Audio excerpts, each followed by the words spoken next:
kami melihat tuduhan mengadu domba ini kan sesuai dengan menjadi permusuhan antar individu dan kelompok sesuai dengan pasal 28 ayat 2 dan pasal 30 ayat 1 gitu ya Undang-Undang ITE. Nah, jadi saya sih menunggu saja ya, mencerahkan saja ya. Silahkan kalau memang ada upaya untuk memutarbalikkan fakta ya, yang hitam jadi putih, putih jadi hitam, yang seharusnya dilaporkan itu siapa, tapi malah justru saya yang dilaporkan. Dan lihat, biarkan masyarakat juga nanti yang akan memastikan ya, gitu, masyarakat yang nanti akan juga menilai siapa sebenarnya yang lebih benar dalam hal ini.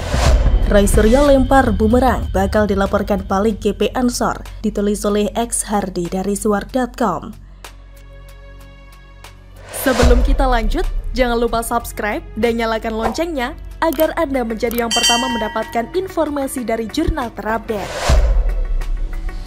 Menteri Agama Yakut Khalil Qomas mendapatkan serangan yang lumayan masif terkait pernyataan kontroversial soal membandingkan suara azan dengan gonggongan anjing.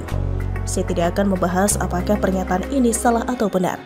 Tapi kalau bahas soal bahasa, maka tuduhan yang dialamatkan kepada Yakut tentu tidak nyambung. Pendapat saya sama dengan klarifikasi dari Kemenak yang menyatakan Menak Yakut bukan untuk membanding-bandingkan suara azan dengan gonggongan anjing.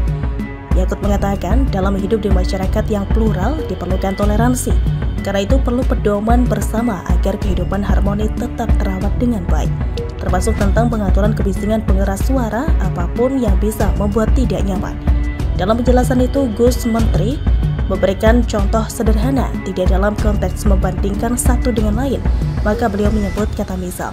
Yang dimaksud Gus Yakut adalah misalkan umat muslim tinggal sebagai minoritas di kawasan tertentu, di mana masyarakat banyak memelihara anjing, pasti akan terganggu jika tidak ada toleransi dari tetangga yang memelihara, kata pelaksana tugas atau PLT Kepala Biro Humas, Data dan Informasi Kemenak, Tobib Al-Asyad.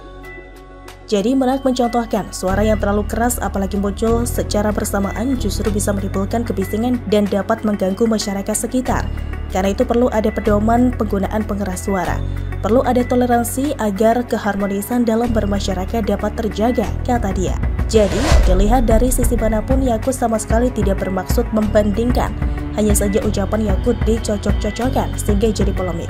Polemik ini kemudian menjadi angin segar bagi kelompok sebelah untuk melakukan serangan balik. Apalagi ini terkait dengan agama, sehingga lebih mudah dibakar. Niat Yakut ini sebenarnya baik. Seketika kita pasti akan teringat dengan insiden miris beberapa tahun lalu, di mana seorang ibu-ibu di Sumut mengeluhkan suara toa, tapi keluhannya dianggap menghina sehingga ia dipenjara dan belasan kelenteng dirusak. Sebuah keluhan bukan protes kemarahan, tapi ditanggapi dengan sedemikian ganasnya. Kalau kalian baca komentar, sebenarnya banyak yang setuju agar penggunaan pengeras suara diatur. Tapi selama ini tidak ada yang berani terang-terangan memprotes karena isu agama sangat sensitif. Mengeluh sedikit saja bisa berpotensi kena masalah besar. Yang mengejutkan, Roy Suryo melaporkan Yakut, tapi laporan tersebut ditolak dan Roy Suryo diarahkan agar laporan tersebut dilayangkan ke Polda Riau sesuai dengan tempat kejadian perkara atau ke Barreskrim Polri. Tentu ini membingungkan karena tidak biasanya Roy Suryo terjun dalam urusan pelapor-melapor. Apakah Roy Suryo ini mencari sensasi dengan menjadi yang pertama melaporkan Yakut, atau apakah Roy Suryo ingin mendapat apresiasi sebagai orang yang membela agama, atau jangan-jangan ini cuma manuver politik? Dan yang lebih mengejutkan, ternyata ada dugaan video ucapan Yakut telah dipotong-potong.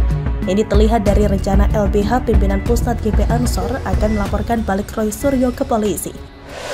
LBH Ansor sedang mengumpulkan bukti-bukti pemotongan video yang diduga ditujukan untuk upaya framing. Roy Suryo bukan ahli bahasa, bukan ahli hukum, bukan pemuka agama Islam. Dia juga tidak tabayun dulu ke Menteri Agama, tahu-tahu membuat laporan polisi setelah lihat video, kata dia. Kalau benar video dipotong, berarti memang ada upaya framing untuk memperkeruh situasi.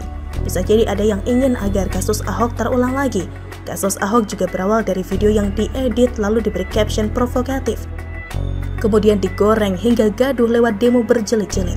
Tapi kasus Yakut ini beda, apalagi NU tidak akan tinggal diam jika ada yang ingin menyerang dengan masif. Roy Suryo tampaknya melempar bumerang alih-alih melempar bola panas. Jika ucapan Yakut tidak ada yang perlu dipermasalahkan, maka Roy Suryo cari penyakit sendiri. Mau cari sensasi tapi bukan ketenaran yang didapat, malah berpotensi tersandung masalah hukum. Harusnya kasus Panji bisa menyadarkannya agar tidak sembarangan bermanuver, Jika benar video yang dimaksud sudah dipotong, maka kita dukung GP Ansor melaporkan siapapun yang terlibat. Biar jadi efek jerah sekaligus bikin kelompok sebelah mikir 2 kali kalau mau membesarkan masalah ini. Bagaimana menurut Anda? Mantap, gugatan PT ditolak lagi dan kasus Dudung dihentikan, ditulis oleh X Hardi dari siwar.com. Sebelum kita lanjut, jangan lupa subscribe dan nyalakan loncengnya agar Anda menjadi yang pertama mendapatkan informasi dari jurnal terupdate. Presidential Threshold atau PT terus digugat meski hasilnya sama berulang kali, yaitu ditolak. Nah, kabar terbaru soal PT ini, MK secara konsisten menyatakan PT dan ketentuan ambang batas pencalonan presiden dan wakil presiden sebesar 20% seperti terkandung dalam pasal 222 Undang-Undang Nomor 7 Tahun 2017 tentang pemilihan umum adalah konstitusional.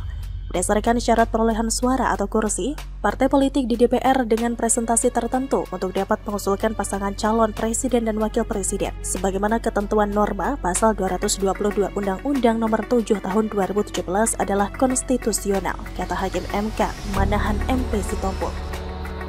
Menurut pendapat Hakim, belum terdapat alasan-alasan yang fundamental untuk dapat menggeser pendirian mahkamah atas putusan-putusan yang sebelumnya.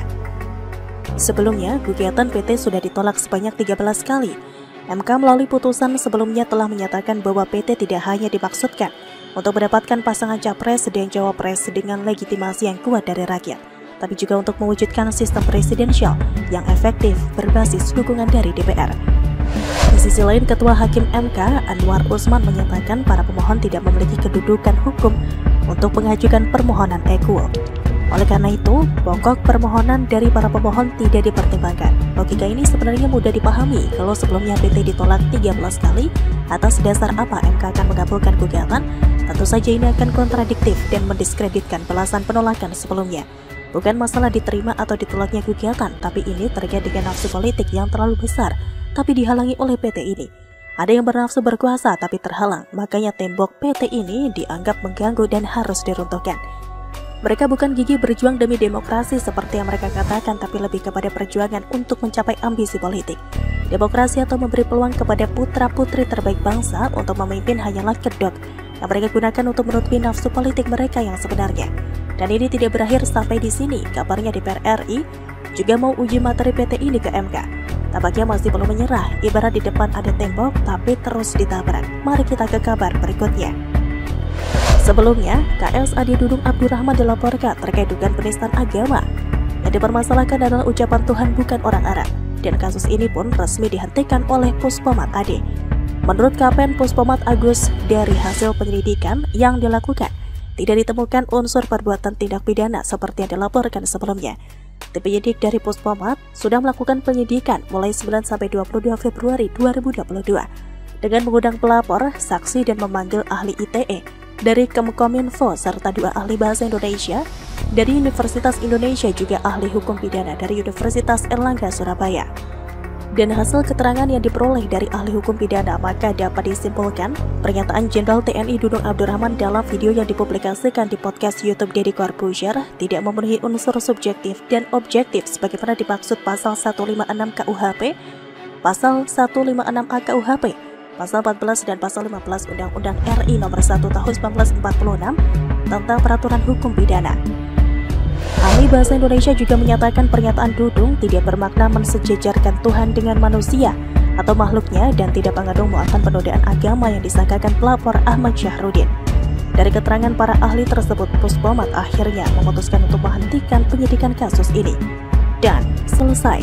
Karena tidak ada unsur pidana dalam kasus Dudung, maka bisa diambil kesimpulan bahwa ada muatan politis terkait pelaporan ini. Pikiran kita akan langsung terbang ke saat di mana Dudung berani melawan kelompok sebelah. Kelompok ini akhirnya kalah dan timbul rasa benci dan dendam.